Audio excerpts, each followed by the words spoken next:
Good evening, नमस्कार सभी को। एग्रीकल्चर विजन के ऑनलाइन प्लेटफॉर्म पर आपका स्वागत है। आज हम जो पढ़ने जा रहे हैं वो एक ऐसा टॉपिक है जो आपको 8th क्लास के बाद से लेकर के और छोटे बड़े सभी कंपटीशन में काम आता है। Time and tense. आधारभूत सी बात यह है कि टेंस का मतलब काल होता है और टाइम का मतलब समय। ये बात सभी जानते हैं और ये भी सभी जानते हैं कि समय का ही पर्यायवाची शब्द काल है। तो ये दोनों एक ही चीज है या इनमें कोई फर्क है? तो इनमें जो मुख्य फर्क होता है, इनमें जो मेन डिफरेंस होगा वो डिफरेंस अपने समझते हैं टाइम। टाइम इसका मतलब है समय, यानी कार्य किस समय में पूरा होता है। जैसे हम कहते हैं कि आज ये कार्य पूरा हो गया, या हम ये कह दें कि 3 दिन पहले ये कार्य पूरा हुआ था। तो इससे हमें सिर्फ जो एक पीरियड है, अवधि है, उसके बारे में पता चल जाता है कि ये कार्य कब हुआ, किस समय हुआ। लेकिन अगर हम ये भी जानना चाहें कि पीरियड के साथ साथ हमें क्वांटिटी यानी मात्रा का भी ज्ञान हो कि कार्य कितना पूरा हुआ, उसके लिए टेंस को जानना जरूरी है। तो टाइम और टेंस में मेन डिफरेंस क्या है? टाइम और टेंस में मेन डिफरेंस ये रहेगा कि ये जो टाइम है इसके अंदर आपको सिर्फ समय का पता चलता है कि कार्य किस समय में हुआ, और टेंस को इसलिए पढ़ा जाता है कि इसके अंदर आपको ये भी पता चल जाता है कि कार्य कितनी मात्रा के अंदर हो चुका है, कार्य जारी है, आधा हो गया या पूर्ण हो चुका है। ये सारी चीजें आपको टेंस के अंदर पता चलती है। तो अब हम जो पढ़ते हैं टेंस के अंदर इस तरह से बताया जाता है कि जैसे आपको ये प्रेजेंट टेंस पढ़ रहे हो आप, प्रेजेंट सिंपल। तो सबसे पहले हम ये देखते हैं कि टेंस होते कितने हैं, उसके बाद बात करेंगे। सबसे पहले टेंस जो है मेन रूप से जो हम पढ़ते हैं, तो टेंस होंगे प्रेजेंट टेंस, उसके बाद में आएगा पास्ट टेंस, और इसके बाद में आता है फ्यूचर टेंस। हम यहाँ पे फ्यूचर टेंस को अलग से पढ़ते हैं कि एक होता है फ्यूचर टेंस, लेकिन बेसिकली जो इंग्लिश की ग्रामर है उसके अंदर जो टेंस हैं वो 2 ही होते हैं, प्रेजेंट टेंस और पास्ट टेंस। और जो फ्यूचर टेंस है इसको हम यहाँ अलग से पढ़ते हैं, लेकिन ये बेसिकली क्या है, ये प्रेजेंट का ही रूप होता है जिसमें मॉडल्स का यूज किया जाता है। मॉडल्स क्या होते हैं? मॉडल्स होते हैं जितने भी विल और शेल फैमिली के जो हैं, ज़्यादा है नहीं, विल का वुड होता है, शेल का शुड होता है। ये जो 2 मॉडल्स हैं ये इसके अंदर सबसे ज़्यादा प्रयोग किए जाते हैं, इसलिए इसको ज़्यादा तवज्जो नहीं देते। यहाँ पे हम पढ़ते हैं फ्यूचर टेंस को अलग से, पढ़ेंगे भी, लेकिन बेसिकली जो इंग्लिश की मेन ग्रामर है उसमें टेंस 2 ही होते हैं, प्रेजेंट और पास्ट। ये जो फ्यूचर टेंस है ये प्रेजेंट टेंस का ही एक फॉर्म होता है जिसके अंदर मॉडल्स का यूज किया जाता है। अब हम बात करेंगे प्रेजेंट टेंस, इसको हम कहते हैं वर्तमान काल। तो प्रेजेंट टेंस जो है इसके हर टेंस के 4 पार्ट होते हैं, सभी के होंगे। तो जैसे प्रेजेंट है तो इसको हम बोलेंगे प्रेजेंट इंडेफिनेट। तो पहला टेंस जो हमारा होता है वो होगा प्रेजेंट इंडेफिनेट। उसके बाद में दूसरा होता है कंटिन्यूअस, प्रेजेंट कंटिन्यूअस। इसके बाद में होगा प्रेजेंट परफेक्ट, और इसके बाद में होगा प्रेजेंट परफेक्ट कंटिन्यूअस, ये आपके हर में यही डिवीजन होगा। पास्ट टेंस में आप लेके चलो, past indefinite, past continuous, past perfect continuous, यही आप फ्यूचर में लेके चलो कि ये जो अब इसका क्या है कि जो प्रेजेंट टेंस जैसे प्रेजेंट परफेक्ट कंटिन्यूअस है तो स्ट्रक्चर वो का वो ही रहेगा प्रेजेंट परफेक्ट कंटिन्यूअस वाला, लेकिन उसमें क्या होता है एक मॉडल का यूज आ जाता है। एक एग्जांपल आप चाहे कोई सा भी टेंस का लेके देख लो, जैसे इनडेफिनेट है तो इनडेफिनेट का अगर हम एग्जांपल लेते हैं तो ये मान के चलो कि किस तरह से बनते हैं वो भी हम पढ़ेंगे, पर अभी हम ये देखते हैं कि ऐसा हम क्यों कहते हैं कि ये जो फ्यूचर जो है ये प्रेजेंट का ही फॉर्म है। तो प्रेजेंट इंडेफिनेट को आप देखो, जैसे प्रेजेंट इंडेफिनेट में हमने लिखा ही प्लेज फुटबॉल, फर्स्ट फॉर्म है, एस लगा है फर्स्ट फॉर्म के साथ में क्योंकि सब्जेक्ट सिंगुलर है। इसी तरह मान लो आप कंटिन्यूअस है तो कंटिन्यूअस के अंदर आप लिखते हैं, इसी पे लेके चलते हैं सारे के सारे, he is playing football, perfect है, he has played football, perfect continuous है, इसमें लिखेंगे he has been playing football. एक बार अपने जो बेसिक है इसका जो आधारभूत ढांचा है उसी को लेके चलते हैं। सिंस 4 को भी आगे जब डिटेल में जाएंगे तब पढ़ेंगे। He plays football, he is playing football, he has played football, he has been playing football. इसके आगे अदर्स में जो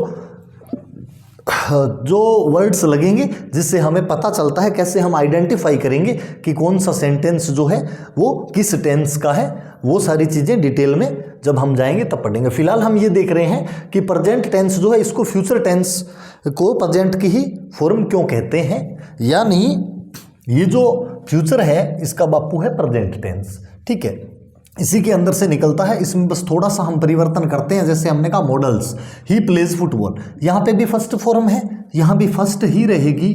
आप लिखोगे ही will play football, will play football, ये मॉडल आ गया, फॉर्म फर्स्ट की फर्स्ट ही है।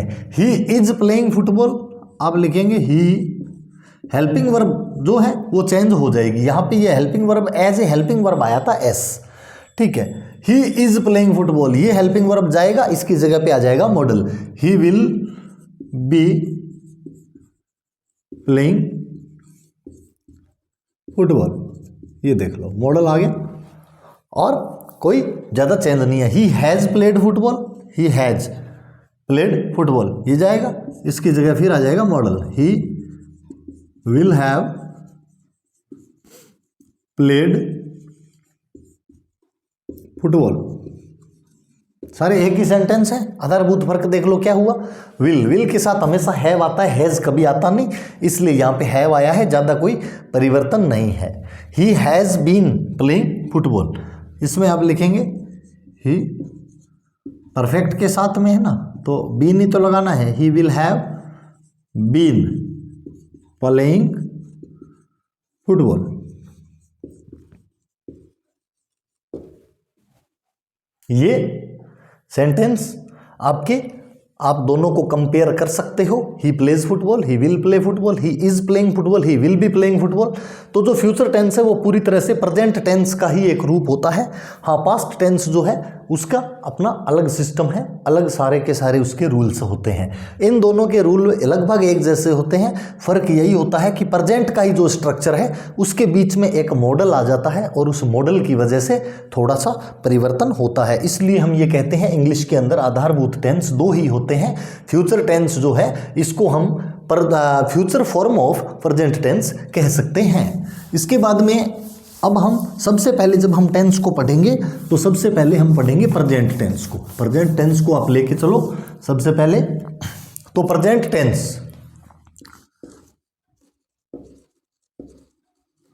Present tense.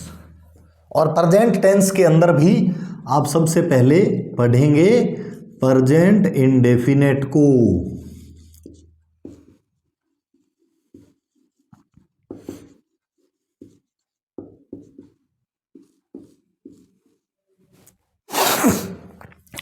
तो प्रेजेंट का मतलब क्या होता है? सबसे पहले इसको हम हिंदी में कहते हैं वर्तमान काल।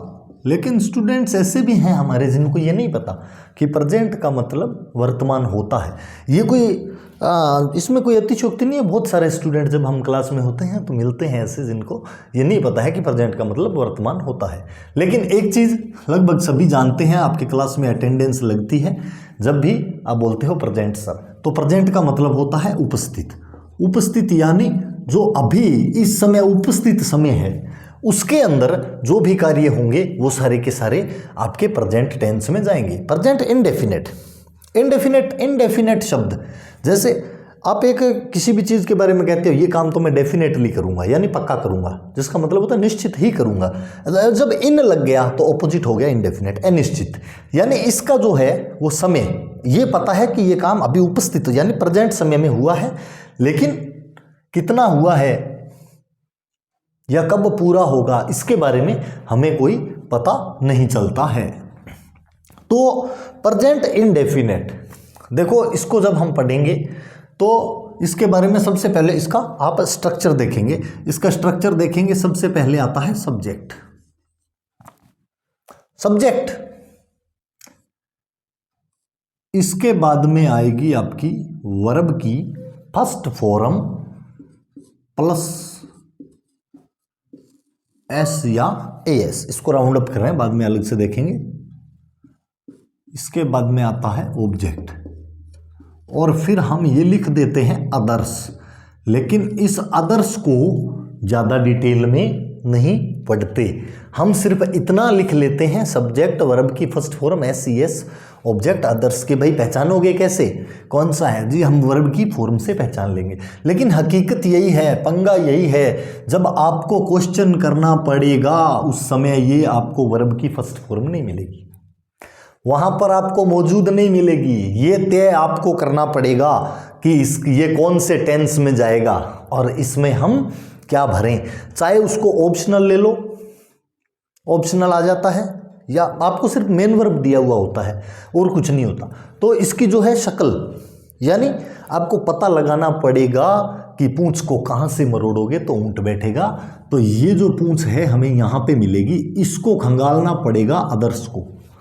तो मेन जो है सारी कहानी इस अदर्स पे ही टिकी हुई है, क्योंकि ये चीज़ आपको वहाँ से नदारद मिलने वाली है, ये चीज़ वहाँ पर आपको नहीं मिलेगी।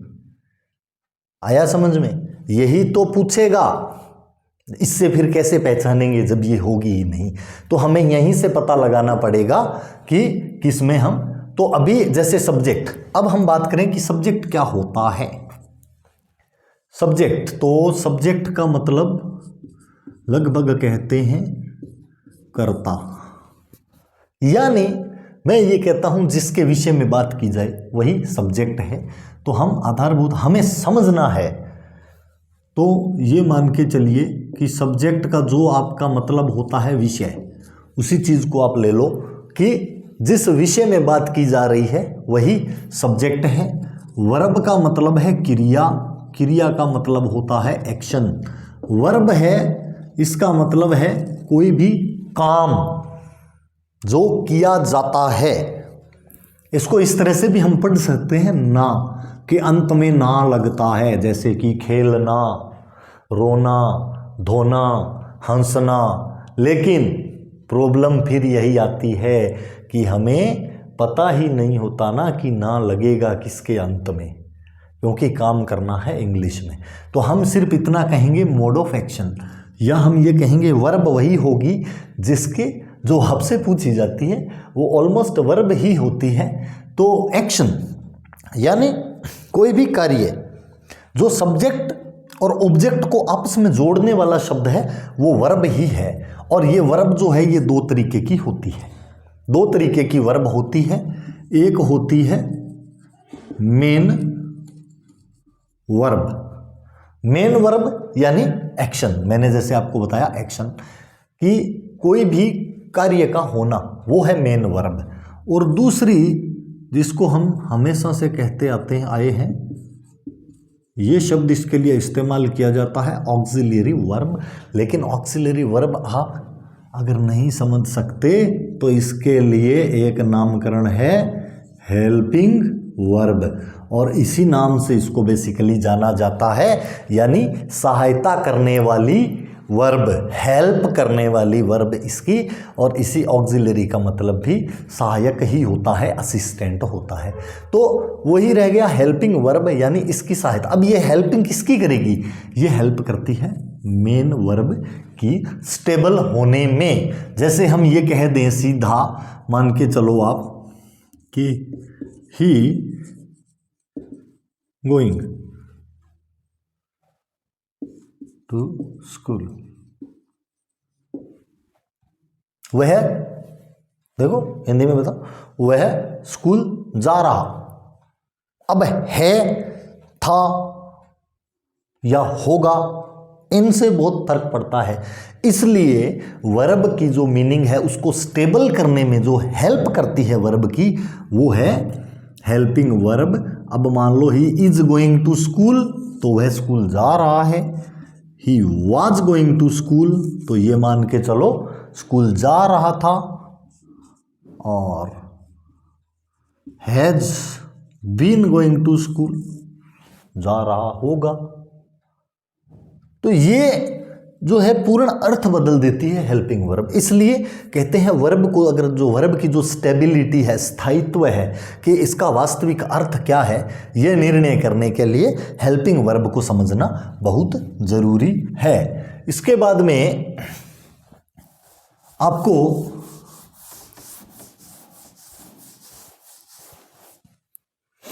ये बताऊंगा, जैसे अब हम पूरे स्ट्रक्चर को पढ़ते हैं प्रेजेंट सिंपल के। तो प्रेजेंट सिंपल, अभी हमने इसके अंदर वर्ब की बात की, तो प्रेजेंट सिंपल यानी प्रेजेंट इंडेफिनेट,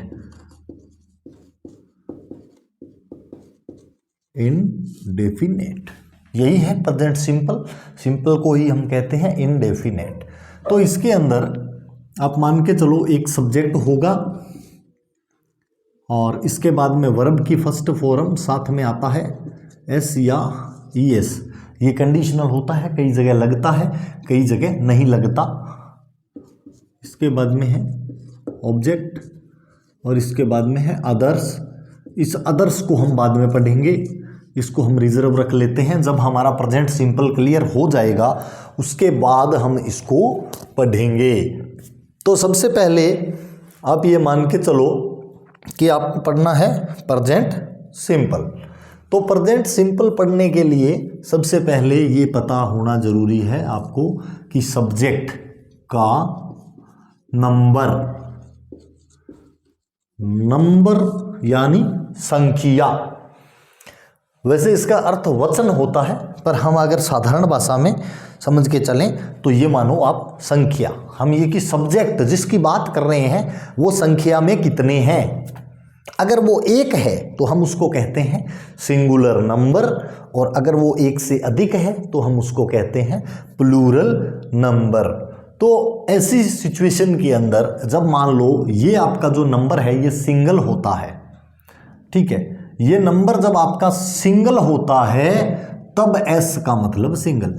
तो ये एस जो है वर्ब की फर्स्ट फॉर्म के साथ लगता है। अब कह जी ये फर्स्ट फॉर्म क्या होती है, तो मैं आपको बता दूं। वैसे कहने को हम कह देते हैं 5 फॉर्म होती है, लेकिन बेसिकली आपको बता देता हूं वर्ब की जो है वो 3 फॉर्म होती है। और चौथी फॉर्म को आईएनजी फॉर्म भी कहते हैं, कि आईएनजी फॉर्म है वो चौथी फॉर्म है। कुछ कहते हैं एस या ई एस जो है वो 5वीं फॉर्म है। तो ये एस ई एस आईएनजी सब लगता रहता है, लग जाता है, इसमें दिक्कत नहीं आती वर्ब याद हो तो।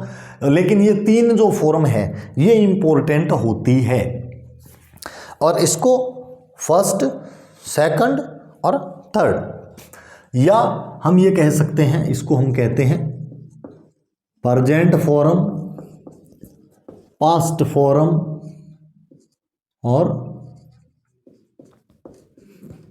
Past participle.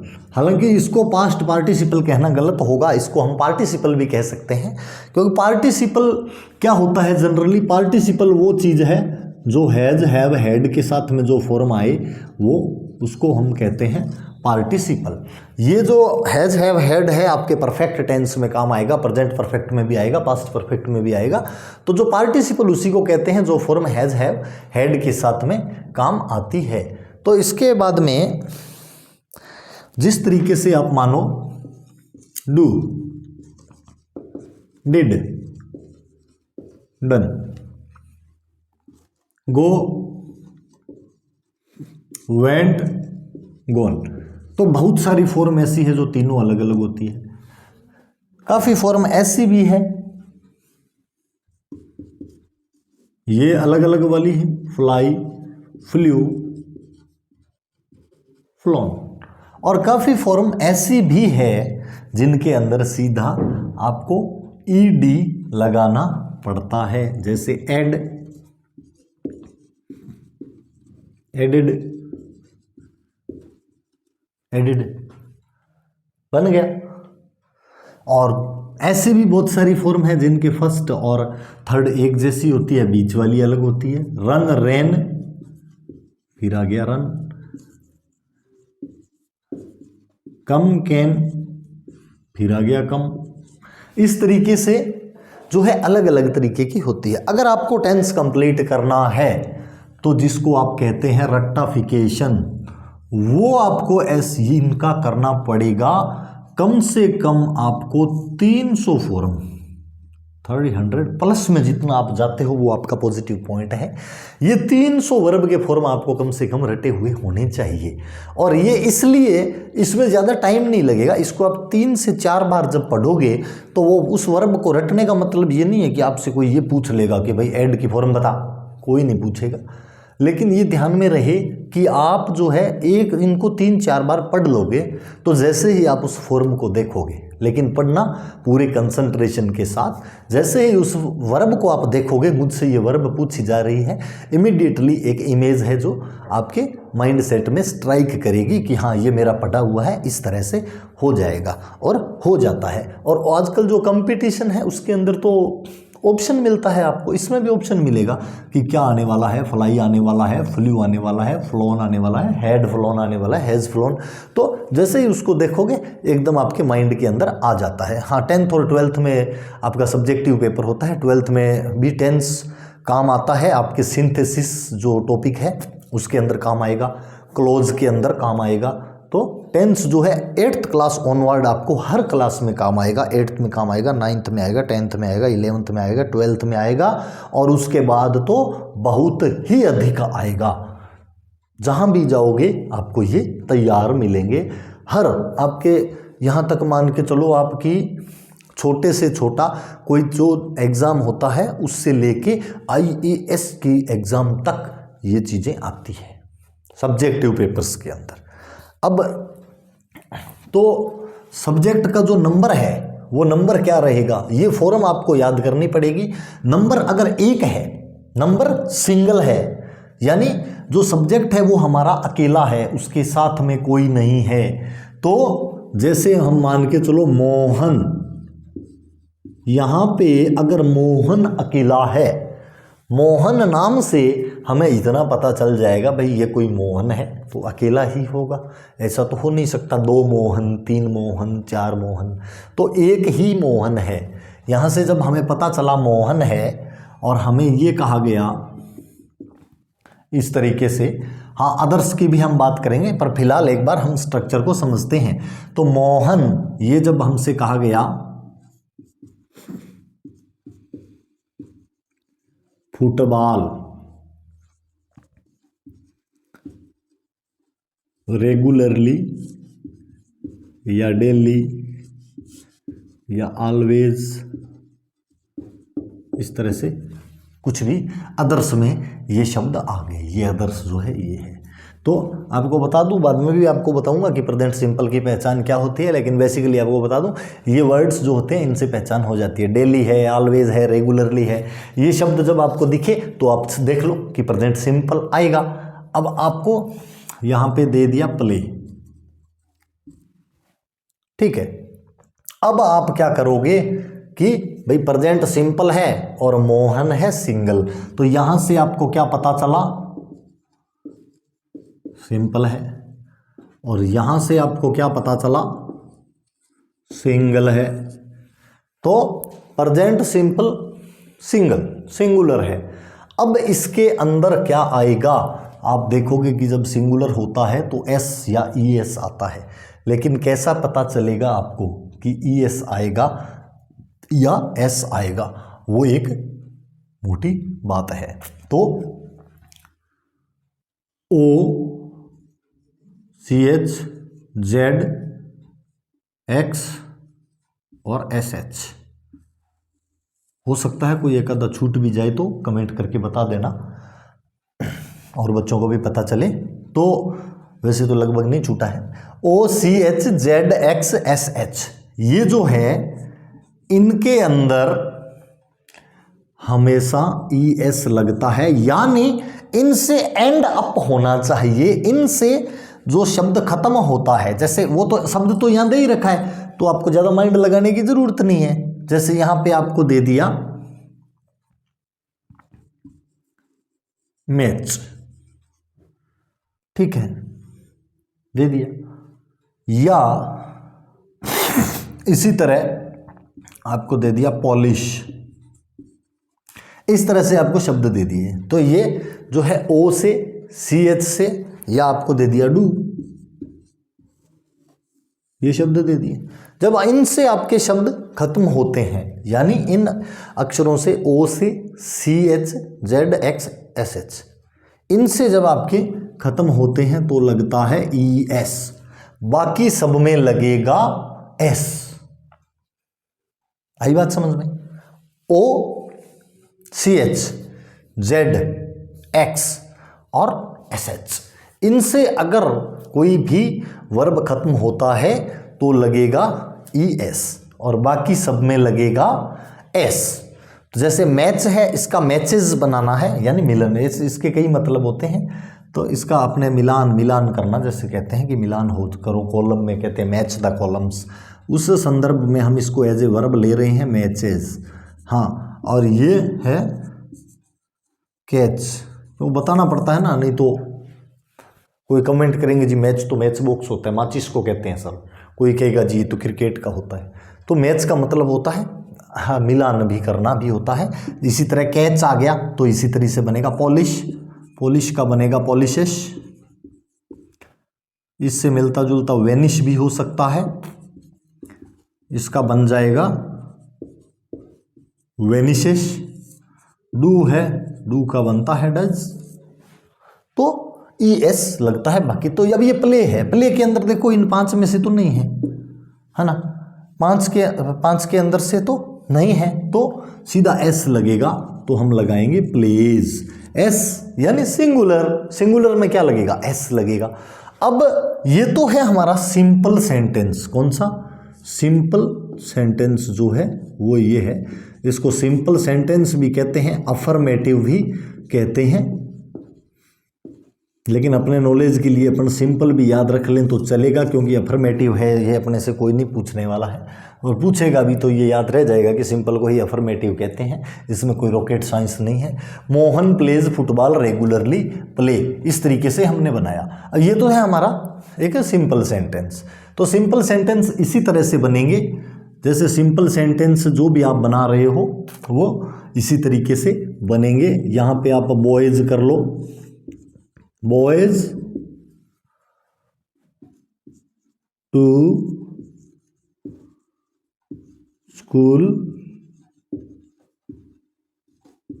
ऑलवेज, और आपको दे दिया गो। अब देखो बॉय है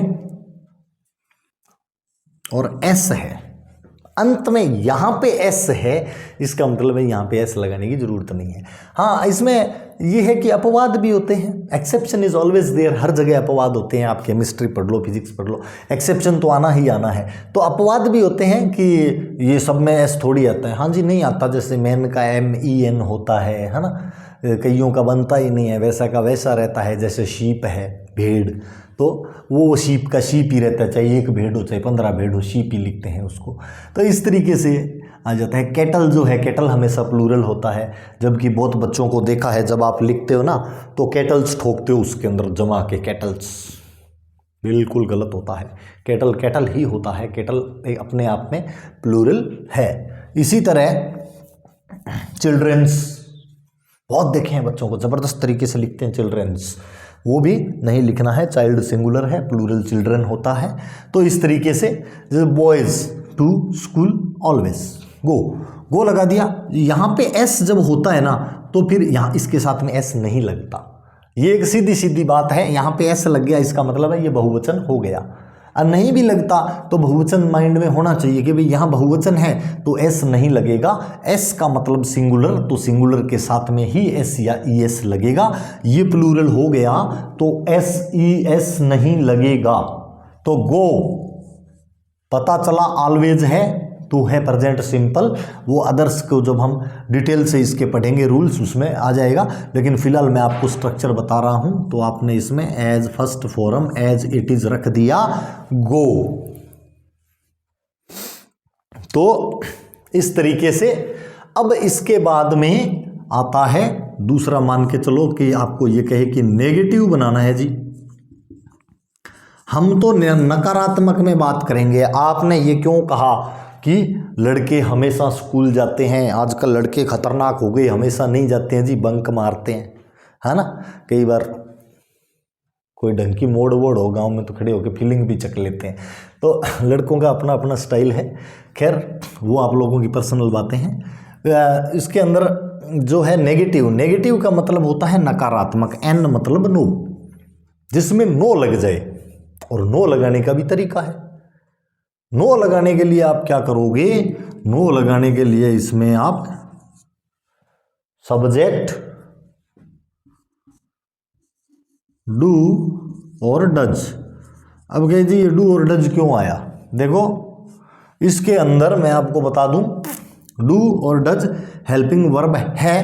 मेन वर्ब को एज ए हेल्पिंग वर्ब यहां पे हम काम में ले रहे हैं, तो रूल वही रहेगा। ये डू जो है यहां पे हमने किया था ओ, तो डज, ये डू और डज इसलिए लिखा है। अगर प्लूरल हो तो डू लग जाता है, और सिंगुलर हो तो ये डज लग जाएगा। प्लूरल और सिंगुलर क्या हो, सब्जेक्ट, सब्जेक्ट की हम बात करें, सब्जेक्ट अगर सिंगुलर हो तो डज लगेगा और नहीं तो डू लगेगा। इसके बाद में लगेगा नोट, फिर आएगी वर्ब की फर्स्ट फॉर्म, फिर आएगा ऑब्जेक्ट, और उसके बाद में वही पूंछ वाला मटेरियल। तो सब्जेक्ट आ गया, डू आ गया, डज आ गया, नॉट वर्ब की फर्स्ट फॉर्म और ऑब्जेक्ट, ये सारी चीजें आएगी। और इसके बाद में आप देखो अदर्स जो भी है, ये ऑलवेज, रेगुलरली, डेली वगैरह जो आ रहा था ना वो आ जाएगा। तो अब इसके अंदर आप ये मान के चलो कि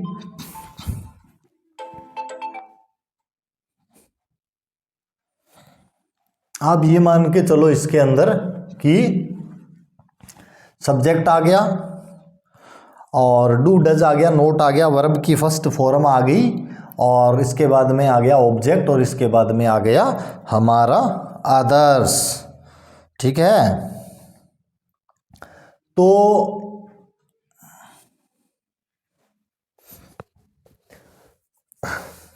जैसे लिखो आप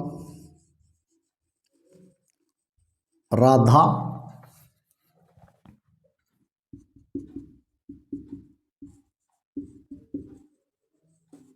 सिंग ये सॉन्ग, और आपको कह दिया जाए नोट लगाओ।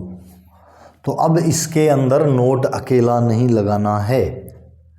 सबसे पहले तो एक चीज है नोट के बारे में ये ध्यान रखना, नोट में शब्द कितने, 3। नोट हमेशा लगता है थर्ड प्लेस। नोट में शब्द है 3 और नोट का स्थान है तीसरा। हमेशा नोट के अंदर तीसरा स्थान ही रहेगा राधा। अब जैसे आपको पता चला यहाँ पे राधा है सिंगुलर, और यहाँ पे आपको ऐसा कुछ मिल जाता है, जैसे यहाँ पे तो आपको सीधा वर्ब का फॉर्म ही मिल गया, फर्स्ट फॉर्म लगा हुआ है, तो इसका मतलब है ये प्रेजेंट सिंपल का ही सेंटेंस है, फर्स्ट फॉर्म लगा हुआ है, हेल्पिंग वर्ब कुछ है नहीं।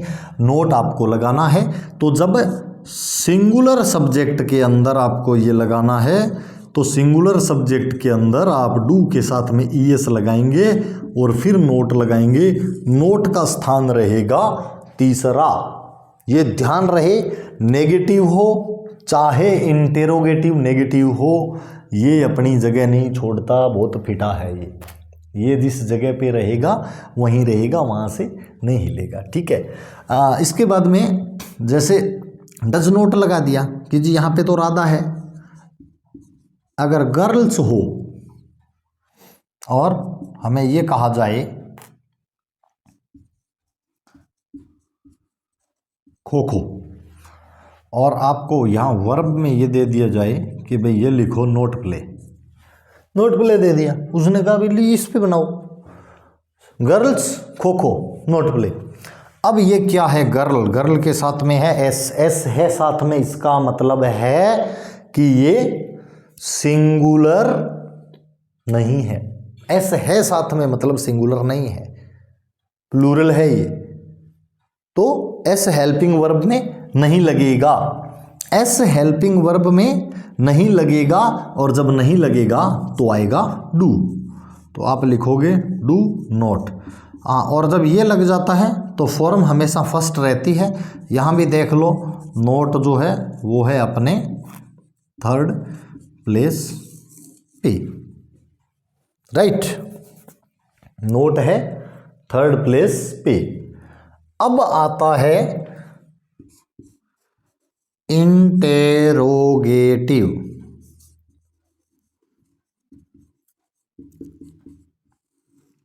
इंटेरोगेटिव, इंटेरोगेशन यानी सवाल जवाब करना, प्रश्न पूछना, किस तरीके से सवाल पूछे जाते हैं वो इंटेरोगेटिव के अंदर पूछे जाते हैं। तो इंटेरोगेशन का मतलब होता है क्वेश्चन मार्क।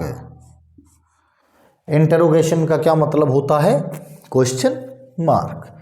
तो इंटेरोगेटिव के अंदर जब आप बनाओगे तो ये जो हेल्पिंग वर्ब होती है ना, ये हेल्पिंग वर्ब फर्स्ट प्लेस पे आ जाती है। इंटरोगेटिव के अंदर कहाँ पे आ जाएगी, ये फर्स्ट प्लेस पे यानी पहले स्थान पे आ जाएगी। जैसे इसी का मान लो आप बना रहे हो, इसको पॉजिटिव में ले लो गर्ल्स, तो ये जो डू और डज है ये सबसे पहले लगता है, आपका सबसे पहले लगेगा डू और डज। इसके बाद में आएगा सब्जेक्ट, फिर वर्ब की फर्स्ट फॉर्म, फिर आती है ऑब्जेक्ट, और फिर आता है others. Question mark most important. आप इंटरोगेटिव बना देते हो, ये ठप्पा नहीं लगाते, ये ठप्पा नहीं लगाया तो फिर इंटरोगेटिव है नहीं, है ना। इसलिए आपको डू डज सब्जेक्ट वर्ब की फर्स्ट फॉर्म ऑब्जेक्ट और अदर्स। इसके अंदर मान के चलो आप, जैसे आपने लिखा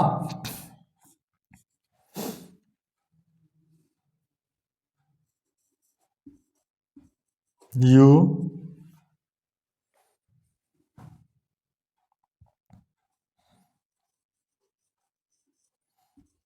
रीड योर बुक, ये कहा गया आपको, यू रीड योर बुक। कहें यू, यू मतलब तुम, ये भी है कि सर यू है तो यू का मतलब तुम, मैं तो अकेला ही हूं तो ये सिंगुलर हो गया, नहीं जी, यू हमेशा प्लूरल होता है। तुम आप अगर सामने दो खड़े हैं तो भी तुम कहोगे, और हिंदी में ये होता है कि तुम का जो है वो तुम लोग कह सकते हैं, कि तुम अकेला होता है तो तुम कहते हैं, और अगर दो तीन हो तो तुम लोग। तो इसमें ऐसा कुछ नहीं है, यू है, छोटी भाषा है, छोटी ग्रामर है इसकी, चलेगा। यू रीड योर बुक, तो तुम अपनी किताब पढ़ो। जैसे यू रीड योर बुक लिखा है, इसका हम कहें जी इंटेरोगेटिव। इंटेरोगेटिव बनाना है तो इंटेरोगेटिव कैसे बनाओगे, इंटेरोगेटिव बनाओगे do you read your book question mark. ये देखो सबसे पहले आ गया डू, क्योंकि ये प्लूरल था, इसलिए जब डू आया तो do you read your book, क्या क्या लग गया ना क्वेश्चन मार्क। ये डू लगने का मतलब ये हम इससे प्रश्न पूछ रहे हैं कि हाँ भाई do you read your book, तुमने अपनी किताब पढ़ी या नहीं पढ़ी, तुम अपनी किताब पढ़ते हो या नहीं पढ़ते। तो इस तरीके से ये क्वेश्चन हम पूछते हैं। अब इंटरोगेटिव को ही हम फिर लेके चलते हैं।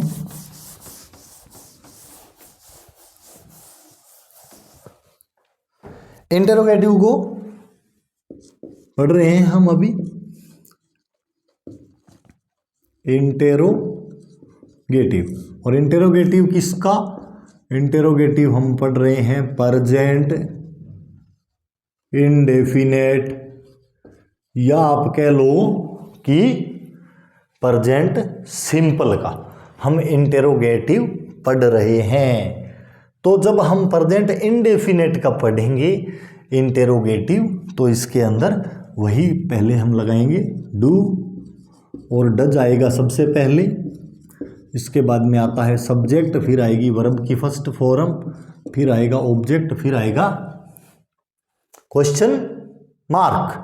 डू डज सब्जेक्ट वर्ब की फर्स्ट फॉर्म और ऑब्जेक्ट, ठीक है।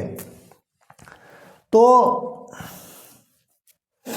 ये मान के चलो आप कि जैसे हमने अभी पढ़ा था सब्जेक्ट, तो इसी तरह आप स्टूडेंट्स ले लो, सब्जेक्ट ले लो स्टूडेंट्स। भाई ये कमेंट मत करना कि आपने एस स्मॉल लिख दिया, स्मॉल नहीं है भाई, कैपिटल है। कर्सिव में जो है कैपिटल एस ऐसे ही लिखा जाता है, तो साइज देख लेना इसका थोड़ा। स्टूडेंट्स, ऐसे टूचे टूचे कमेंट बहुत आते हैं ना, सर आपने फर्स्ट वाला अक्षर देखो स्मॉल लिख दिया, तो छोड़ो उसको। स्टूडेंट्स, ये स्टूडेंट्स लिखा है आपने, स्टूडेंट्स। इसके बाद में आपको ये कहा जाए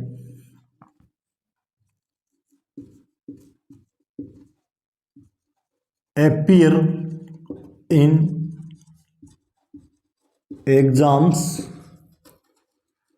every year, ये सेंटेंस आपको दे दिया। Students appear in exams every year, आपको कहा जाए कि इसका जो है वो बनाना है आपको क्या, इंटेरोगेटिव। आपको ये कहा जाए इसका आपको बनाना है इंटेरोगेटिव। अब इंटेरोगेटिव आप कैसे बनाएंगे, इंटेरोगेटिव इसका कैसे बनाएंगे, इसका इंटेरोगेटिव बनाने के लिए आपको सबसे पहले क्या देखना पड़ेगा, स्टूडेंट्स। स्टूडेंट के मैंने आपको बताया, देखो कितने वर्ड्स हम पढ़ रहे हैं, यही ARS लगभग आता ही है। हाँ, किसी को कसूता लगाना होता है ना दिमाग, वो इसमें क्या करता है इस तरह से दे देता है। अब जिसको पता है ना ये प्लूरल है, और इसमें बहुत उलझ जाते हैं, चौके चौके आदमी उलझ जाते हैं, जिसको ये पता है ना कि ये प्लूरल है वो तो बेचारा कर लेगा कि यहाँ प्लूरल आ गया। बाकी कई इतना शाना टबर है मैं देखे, और वाह पेपर बना ला स्पेलिंग मिस्टेक कर दी, ऑपरेशन तो डिलीट हो सी। तो ऐसा नहीं सोचना है कि डिलीट हो या नहीं हो, अपने को कोई मतलब नहीं है। MEN मैन ये प्लूरल है, तो थोड़ा सा पढ़ना पड़ेगा, है ना। तो जैसे स्टूडेंट्स आ गया, appear in exams every year. अब इसका जब आपको प्लूरल बनाना है तो हमने क्या कहा, डू और डज लगाएंगे। प्रेजेंट सिंपल है, देखो फर्स्ट फॉर्म है, और ये वाला है जो एवरी डे लगा हुआ है, एवरी टाइम, है ना। ये सारी की सारी चीज़ें आपको मैंने बताया ना अभी, always, regularly, daily, every day, every time, every year, every month, ये सारे के सारे जो है वो प्रेजेंट सिंपल की पूंछ होती है। इसको देख के हमें पता चल जाता है कि ये सेंटेंस जो है भाई साहब प्रेजेंट सिंपल का है। अगर यहाँ पे वर्ब ना भी हो ना, तो और यहाँ पे अगर क्वेश्चन मार्क लगा रखा हो तो भी हम बना सकते हैं इससे। ये वर्ब अगर ना हो तो भी चलेगा, क्योंकि यहाँ एवरी लगा है ना, every year, every day, every month, तो इसका मतलब है ये प्रेजेंट सिंपल ही है, दूसरा कुछ नहीं है। तो इसके अंदर आप ये लिखेंगे, स्टूडेंट्स हैं तो प्लूरल वाला आएगा, प्लूरल क्या है, डू। डज नहीं है, डज नहीं आएगा, इसमें हम लगाएंगे डू। अब छोटा कर देंगे इसको, do students appear in exams every year। ये क्वेश्चन मार्क आ गया, है ना। तो हाँ, वो यहाँ पे क्वेश्चन मार्क अभी नहीं है, वो मैंने बताया था आपको जनरली कि इस तरह से अगर क्वेश्चन मार्क लगा हुआ हो तो हम बना सकते हैं। ये अपीयर ना भी हो, हमें सीधा वर्ब दे दिया जाए कि भाई अपीयर से बना लो, तो हम बना सकते हैं, क्योंकि उस एवरी ईयर से हमारे कहानी पल्ले पड़ जाएगी। तो do students appear in exams every year, ये हमने लिख दिया। अब ये तो है कि हम हेल्पिंग वर्ब से बना रहे हैं, ठीक है, लेकिन कई बार एक समाज है, एक वर्ड्स की सोसाइटी है जिसको हम कहते हैं WH वर्ड्स। ये है क्वेश्चन स्पेशलिस्ट, क्वेश्चन के उस्ताद। देखो, टाइम का क्वेश्चन पूछना है, जब आपको टाइम का क्वेश्चन पूछना है तो ये कहेगा व्हेन, मतलब टाइम। जगह, वेयर मतलब प्लेस। वाई मतलब रीजन। हाउ, हाउ मतलब वे, तरीका। तो इस तरीके से व्हाट, व्हाट माने ऑब्जेक्ट क्या है, मोटिव क्या है, सारा का सारा सिस्टम यही रहेगा।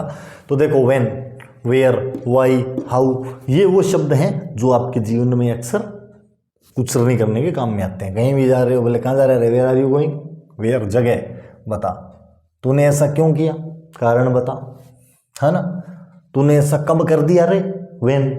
तो ये वो शब्द हैं जो आपको चैन से जीने नहीं देते। इनका ये जो है क्वेश्चन के स्पेशलिस्ट हैं, और जो स्पेशलिटी है इनकी, इनको भी अगर जब हम इस्तेमाल करते हैं तो इसमें जैसे मान लो आपने वाई लगाना है, क्यों, क्यों आपने लगाना है, तो आप इस डू के यहाँ पे लगाएंगे, डू अपनी जगह पे रहेगा ऐसे, वाई डू स्टूडेंट्स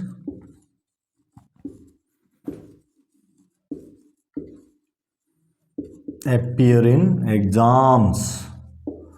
ये देखो, व्हेन लगा लो तो भी ये डू अपनी जगह पे मौजूद रहेगा।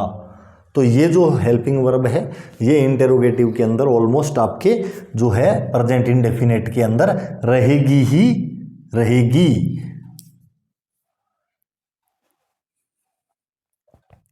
इसी तरह जब ये आता है ना, तो नोट को भी जगह छुड़वा देता है। नोट बड़ा फिटा है, अपनी जगह कभी नहीं छोड़ता, ये छुड़वा देता है, चौथे पे ठोक देता है ले जाके कि हाँ भाई अब तो चौथे स्थान पे रहे, अब हम आ गए हैं। ये वो है जो कहता है लाइन वहीं से शुरू होती है जहां हम खड़े हो जाएं। तो इसके लिए आप मान के चलो कि इसके बाद में अगला जो फॉर्मेट है वो है आपका इंटेरोगेटिव नेगेटिव।